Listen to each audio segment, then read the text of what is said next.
शर्मिष्ठा के खिलाफ एफआईआर दर्ज कराने वाले वजाहत रशीदी की मुसीबतें अब बढ़ गई हैं, क्योंकि हेमंत बिस्व शर्मा ने इस बात का ऐलान कर दिया है कि अब उनको पश्चिम बंगाल से घसीटकर वो असम लाएंगे और असम में उनके ऊपर जो एफआईआर दर्ज की गई है हिंदू देवी देवताओं के अपमान के लिए, अब उनको असम में सजा मिलेगी। नमस्कार, मैं हूं वैभव दीक्षित।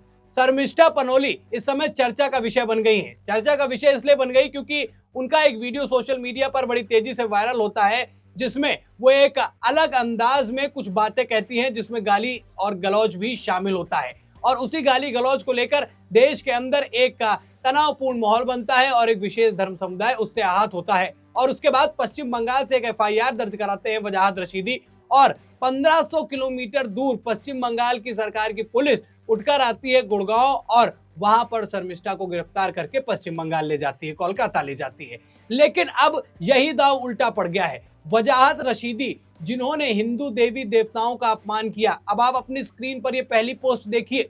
ये वजाहत रशीदी ने पोस्ट किया है, क्या लिखा हुआ है आप खुद पढ़ सकते हैं। अब एक नहीं, इसके बाद ये दूसरी पोस्ट भी देखिए, इसमें भी लगातार वो हिंदू देवी देवताओं का अपमान करते हुए नजर आ रहे हैं। अब जब शर्मिष्ठा को गिरफ्तार किया गया तो देश में तमाम तरीके की बातें उठने लगी कि क्या देश के अंदर केवल क्या सनातन धर्म के खिलाफ जब आप बोलेंगे तब कोई मुकदमा नहीं होगा, लेकिन कोई दूसरे धर्म के खिलाफ बोल देगा तो क्या मुकदमे दर्ज हो जाएंगे। अब ऐसे में जब ये सवाल उठा तो असम में एक एफआईआर दर्ज हुई वजाहत रशीदी के नाम पर, और अभी ऐलान हो गया है कि पश्चिम बंगाल से उनको असम लाया जाएगा। देखिए पूरी रिपोर्ट। वजाहत खान कादरी पर हिंदू देवी देवताओं के अपमान और भड़काऊ पोस्ट करने के आरोप लग रहे हैं। इस मामले को लेकर असम के मुख्यमंत्री हेमंत बिस्व शर्मा ने कहा कि वजाहत रशीद के खिलाफ मामला दर्ज कर लिया गया है। उन्होंने कहा, असम पुलिस ने उसे गिरफ्तार करने के लिए एक टीम बंगाल भेजी है।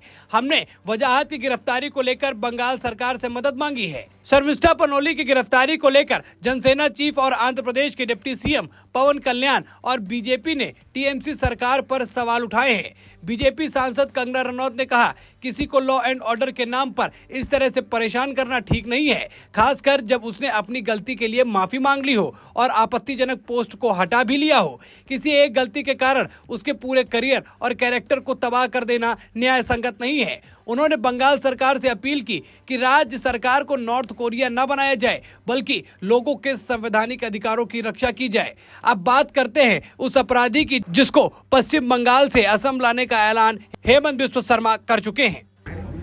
A case has been registered against him, so our police will go to West Bengal and we will request government of West Bengal to hand over him to Assam. But কিমান cooperation government of west বেংগলৰ পৰা পাওঁ সেইটো সময়ে ক'ব পাৰিব, আজিতো এতিয়াই ক'ব নোৱাৰিব। हेमंत बिस्व शर्मा के इस ऐलान के बाद से खलबली मचती हुई नजर आ रही है। वहीं दूसरी तरफ दिल्ली बार काउंसिल ने सोमवार को शर्मिष्ठा पनोली की तत्काल रिहाई की मांग की है। बार काउंसिल ऑफ इंडिया के अध्यक्ष मनन कुमार मिश्रा ने शर्मिष्ठा पनोली की तत्काल रिहाई और निष्पक्ष सुनवाई की मांग की।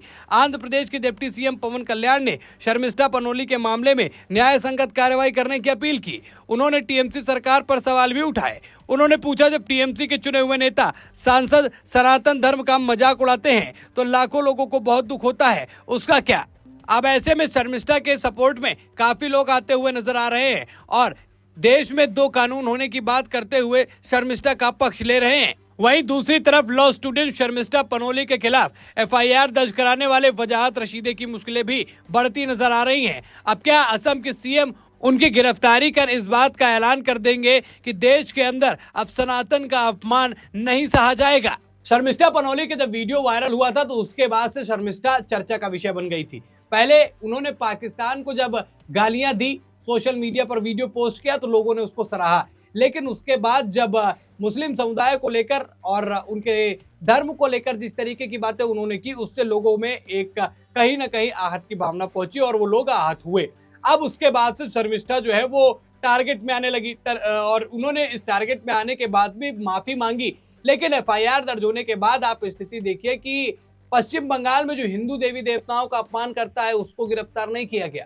1500 किलोमीटर दूर एक 22 साल की लड़की को गिरफ्तार करने के लिए गुड़गांव भेजा गया और उसे गिरफ्तार किया गया। हालांकि मैं शर्मिष्ठा का समर्थन नहीं करता, लेकिन मैं शर्मिष्ठा के साथ और भी ऐसे अन्य लोग जो वजाहत रशीदी जैसे हैं, जिनकी सोच, जिनकी भावनाएं केवल एक धर्म को आहत करने की हो और साथ ही साथ किसी धर्म के खिलाफ ऐसे शब्दों का इस्तेमाल जो लोगों को आहत करे, लोगों को वो शब्द बुरे लगे, मैं उनका भी समर्थन नहीं करता। अगर शर्मिष्ठा की गिरफ्तारी होती है तो साथ ही साथ वजाहत रशीदी को भी पश्चिम बंगाल और ममता बनर्जी की सरकार को गिरफ्तार करना चाहिए था, वहां के पुलिस प्रशासन को गिरफ्तार करना चाहिए था। लेकिन 1500 किलोमीटर दूर आप एक 22 साल की लड़की को लेने भेज सकते हैं, गिरफ्तार करने भेज सकते हैं, लेकिन वहीं पर रह रहे एक व्यक्ति जो लगातार हिंदू देवी देवताओं का अपमान कर रहा है, उसके खिलाफ एफआईआर क्यों नहीं? देश के अंदर ये जो दो मुही न्याय वाली भावना चल रही है, इससे हमें उभरना होगा। और कोई भी हो, चाहे शर्मिष्ठा हो, चाहे वजाहत ये रशीदी ही क्यों ना हो, कोई भी व्यक्ति जो धर्म को लेकर अपशब्दों का इस्तेमाल करे, उसको ऐसी ही सजा मिलनी चाहिए, इसमें कोई दो राय नहीं है। लेकिन न्याय संगत व्यवहार हो, एक के साथ जो है न्याय हो और दूसरे के साथ वो मजा अन्याय हो, ये बिल्कुल जो है बर्दाश्त से परे है। आप मेरी बातों से सहमत हो और साथ ही साथ जो हेमंत बिस्व शर्मा ने किया है, इसको अगर आप समर्थन करते हैं तो कमेंट करके अपनी राय जरूर बताइएगा। दोस्तों, खबर में इतना ही। वीडियो को लाइक और शेयर कीजिए, चैनल पर रहे तो चैनल को जरूर सब्सक्राइब कीजिएगा। फिर मिलते हैं नई खबर में, तब तक के लिए धन्यवाद।